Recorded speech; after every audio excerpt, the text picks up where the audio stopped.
இங்கே தேவனுடைய மகத்தான கிருபையை பார்க்கிறோம்.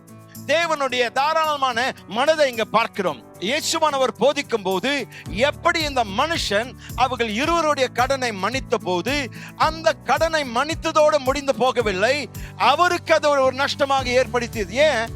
அவர்களுடைய கடனை மன்னிக்கிறது மட்டும் போதாது, அந்த கடனை அவர் செய்யணும், தீர்க்க வேண்டும்.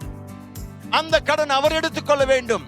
அந்த கடனுடைய முழுமை அவருக்கு செலுத்த வேண்டும். அப்பொழுதுதான் அது பூர்ணமாக்கப்படும்.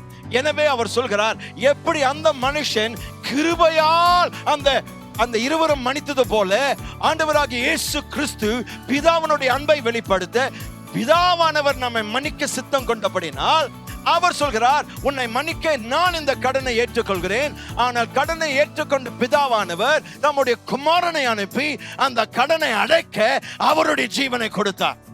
தேவனுடைய தாராளமான மனப்பான்மையும் தேவனுடைய கிருபை வருமும் அங்கு பார்க்கிறோம்.